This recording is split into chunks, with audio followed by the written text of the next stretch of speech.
इस तरह के नए क्वेश्चन को हम कैसे सॉल्व करेंगे, इस तरह के नए क्वेश्चन को हम कैसे सॉल्व करेंगे। तो क्वेश्चन क्या कह रहा है कि find the coordinates of a point A where A B is the diameter of a circle whose centre is 2, -3 and B is 1, 4। NCERT का बेहतरीन क्वेश्चन है, अच्छा क्वेश्चन है। इस क्वेश्चन को हम कैसे सॉल्व करेंगे और कैसे स्टेप उठाएंगे सो दैट कि हम जो इनके आंसर्स लाएंगे, आंसर जो फाइंड करनी है, पॉइंट ए का कोऑर्डिनेट हमें फाइंड करनी है, पॉइंट ए का कोऑर्डिनेट हमें निकालेंगे। तो कैसे निकालेंगे, सबसे पहले इसको हम फिगर से समझते हैं। इस क्वेश्चन को हम सबसे पहले हम फिगर से समझते हैं, कैसे इसको हम क्वेश्चंस को कैसे सॉल्व करेंगे। उनके हिसाब से मैं इसको पहले ये करता हूँ। तो क्वेश्चन कह रहा है कि find the coordinates of the point A where A B is the diameter of circle whose centre is 2, -3 and B is 1, 4। इस क्वेश्चन में देखिए गिवन क्या है, गिवन आपका जो है ना, फाइंड ए की कोऑर्डिनेट हमें निकालनी है, ए की कोऑर्डिनेट हमें निकालनी है। इसको हम कंसिडर कर लेते हैं x1 एंड y1। इस पॉइंट को हम कंसिडर कर लिया मैंने x1 y1।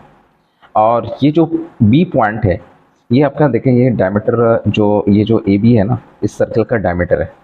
तो लॉन्गेस्ट कोड जो है ना आपकी सर्कल की जो लॉन्गेस्ट कोड होती है वो आपकी डायमीटर कहलाती है। तो ये जो है ना ए बी डायमीटर है और इसका ए का कोऑर्डिनेट हमें फाइंड करनी है और बी का कोऑर्डिनेट की वैल्यू दे दी गई है। बी की कोऑर्डिनेट की वैल्यू दी हुई है क्या, बी की कोऑर्डिनेट की वैल्यू दे दी गई है 1, 4।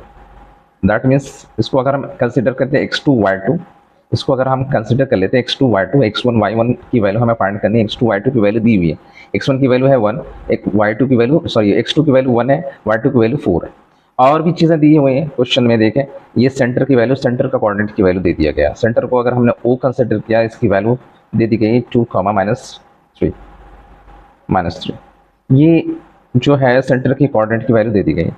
इसको हम कंसिडर कर लेते हैं x, y, जो कि सेंटर की कोऑर्डिनेट को शो कर रहा है। अब देखिए इसमें एक चीज़ है, सर्कल के केस में एक बड़ी यूनिक बात है कि सर्कल के जो डायमीटर होते हैं ना, तो डायमीटर के केस में क्या होंगे, ये जो पॉइंट O है ना, ए बी के मिड पॉइंट पे सेंटर पे लाया करेंगे, इसके इन दोनों के बीच में लाया करेंगे O पॉइंट, ठीक है। तो यहाँ पे इस केस में क्या हो जाएंगे, देखिए गिवन क्या है हमारी, यहाँ पे गिवन हमारी जो पैरामीटर है वो है, गिवन इन्फॉर्मेशन को हम यहाँ पे लिख देते हैं। गिवन इन्फॉर्मेशन हमारे क्या है, x2 की वैल्यू दी हुई है, x2 y2 की वैल्यू दी गई है, क्या दी हुई है 1, 4 एंड xy की वैल्यू दे दी गई है। xy की वैल्यू क्या है, xy की वैल्यू 2, -3 एंड हमें निकालने क्या है x1, हमें x1 की वैल्यू y, देखिए x, y की वैल्यू 2, -3 एंड x1 y1 की वैल्यू हमें फाइंड करनी है x1 y1 की वैल्यू। तो क्या होंगे, इसको हम कैसे कैलकुलेट करेंगे। देखिए एक चीज़ इसमें देखें, अगर हम ए बी यहाँ पर डायमीटर है, सर्कल के डायमीटर है, तो यहाँ पर अगर ए बी के डायमीटर है, तो ए बी अगर ये डायमीटर है, यहाँ पे हम मेंशन करते हैं ए बी से डायमीटर, ठीक है, डायमीटर।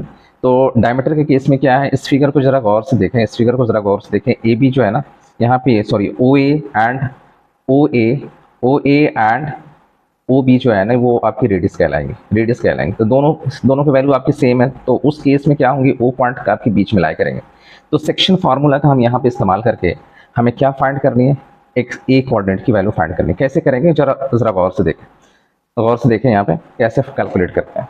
तो यहाँ पे सर्कल के केस में क्या है, सर्कल के केस में A O which is equal to O B, ये आपकी रेडियस कहलाएंगे, ठीक है, रेडियस ऑफ द सर्कल होंगे। तो उस केस में हमारी जो पॉइंट O है ना, वो मिड पॉइंट। तो सेक्शन फार्मूला क्या कहता है, सेक्शन फार्मूला के में कुछ यहाँ पे की पॉइंट को अगर हम शो करेंगे, नेक्स्ट स्टेप में मैं की पॉइंट डायरेक्ट हम सेक्शन फार्मूला का इस्तेमाल करके यहाँ पे हम वो x की वैल्यू, ए कोऑर्डिनेट की वैल्यू हमें फाइंड करनी है। सेक्शन फार्मूला अकॉर्डिंग टू, यहाँ पे लिखता हूँ अकॉर्डिंग टू सेक्शन फार्मूला से यहाँ से आपको पता चल जाएगा कि हमें जो अगर पॉइंट O अगर आपकी सेंटर पे है, तो सेक्शन फार्मूला के हिसाब से x कोऑर्डिनेट की जो वैल्यू होंगी ना, x कोऑर्डिनेट की वैल्यू होती है क्या, x1, x कोऑर्डिनेट की जो वैल्यू होंगी, जो ये x कोऑर्डिनेट है ना, इसकी वैल्यू हम कैसे कैलकुलेट करते हैं, simply x1 + x2 divided by 2।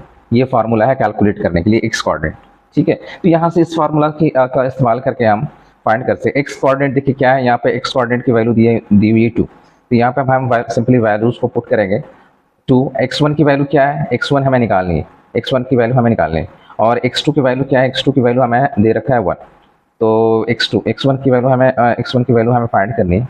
तो सिंपली क्या है x1 प्लस x2 की वैल्यू है आपकी 1, जो कि यहाँ पे शो कर रहा है 1, इसकी वैल्यू हमें पुट कर रही है यहाँ पे, डिवाइडेड बाय 2, जो फार्मूला में 2 से डिवाइड किया।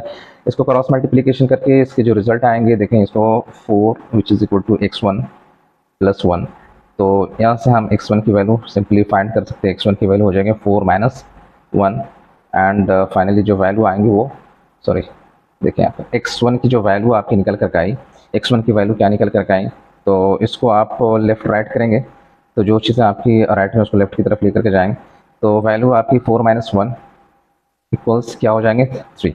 सो यहाँ पे x1 की वैल्यू हमारी यहाँ निकल करके आ गई 3। तो बहुत आसान है। सिमिलरली हम जो y की वैल्यू हम फाइंड करेंगे सेम फार्मूला इस्तेमाल करके, तो y के केस में भी फार्मूला आपकी सेम हो जाएंगे, y1 plus y2 divided by 2, और यहाँ से जो y की वैल्यू हमें क्या दी है, वही y की वैल्यू देखें, गिवन पैरामीटर क्या है, y की वैल्यू है -3, y की वैल्यू -3 यहाँ पर पुट करेंगे, और y1 हमें निकालनी है, प्लस y2 की वैल्यू हमें यहाँ से फिगर से क्लियर हो जाएंगे, y2 की वैल्यू करस्पॉन्ड कर रही है किससे, 4 से, तो 4 यहाँ पे सिंपली हम यहाँ पे पुट कर देंगे, जो वैल्यू आपकी निकल करके आएंगी 4, उसको जब आप सब सिंपलीफाई करेंगे तो वैल्यू आपकी y1 की वैल्यू आ जाएंगी, तो -6, ठीक है, -6 y1 की जो वैल्यू आपकी निकल करके आएंगी, सिंपलीफाई करने के बाद 3 टू सब -6, एंड ये जो आपकी +4 है राइट साइड जाने के बाद ये इसकी वैल्यू हो जाएगी -4, और निकल करके आ जाएंगी वैल्यू, सिंपल है और आसान है। जो आप इसको ऐड करेंगे तो कितना -10 इनकी वैल्यू आ जाएंगे, तो सिंपली y1 की जो वैल्यू आएगी -10, बहुत आसान है। तो हमें फाइंड क्या करनी है, ए कोऑर्डिनेट की वैल्यू निकालनी है, तो ए कोऑर्डिनेट की जो फाइनली जो वैल्यू निकल करके आई है, ए कोऑर्डिनेट की जो वैल्यू निकल करके आई है वो x1 y1 which is equal to, ठीक है, y1 क्या निकल कर आ गई 3, -10, ये फाइनल वैल्यू आ गई जो हमें कैलकुलेट करनी है। बहुत आसान है, बहुत आसान स्टेप है, सिंपल सा फोकस करने होते हैं, हमें क्या निकालनी है, क्या रिक्वायरमेंट है, what is given, what is requirement, तो उस हिसाब से हम यहाँ से कैलकुलेट कर सकते हैं जो हमारी रिक्वायरमेंट, ठीक है। बहुत आसान स्टेप है, बहुत ही आसान स्टेप है। इसमें अगर कोई भी मिस्टेक्स हुए हैं तो आप उसको इसको हम ये कर सकते हैं। तो यहाँ पे देखें, आई थिंक कोई भी मिस्टेक्स नहीं है, मैं कोई भी मिस्टेक्स नहीं है पूरे सॉल्यूशन में।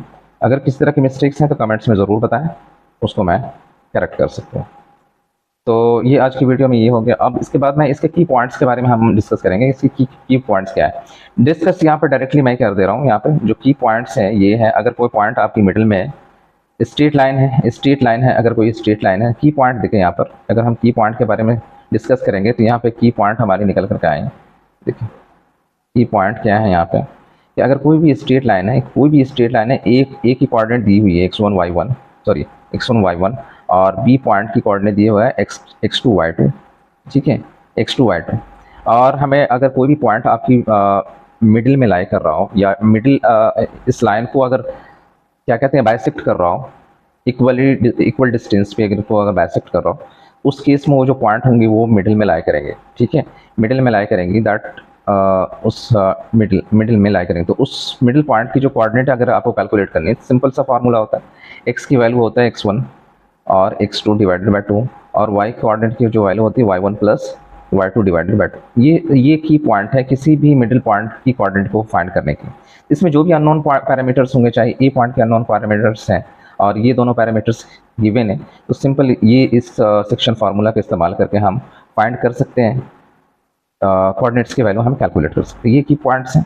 आई थिंक ये हमारे जो वीडियोस हैं इससे बच्चों को बहुत हेल्प मिला होगा, और इस तरह की क्वेश्चंस को हम इस तरह से इसको सॉल्व करते हैं, और बहुत ही आसान स्टेप है, इससे ज़्यादा आसान स्टेप नहीं हो सकते।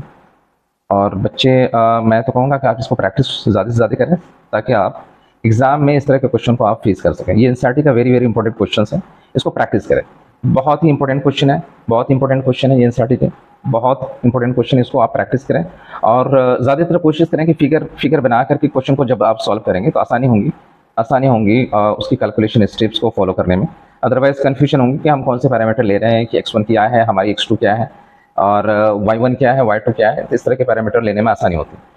तो आई थिंक ये वीडियो आपको अच्छा लगा होगा, और ये इससे इस तरह के क्वेश्चन को बनाने की स्टेप्स आप अच्छे से समझ गए होंगे। तो फिर मिलते हैं नेक्स्ट वीडियोज़ में। और किसी तरह की अगर कोई प्रॉब्लम हो रही है सॉल्यूशन में, आप कमेंट्स में ज़रूर पूछें, मैं उसको सॉल्यूशन देने की कोशिश करूँगा। ओके, फिर मिलते हैं नेक्स्ट वीडियो में।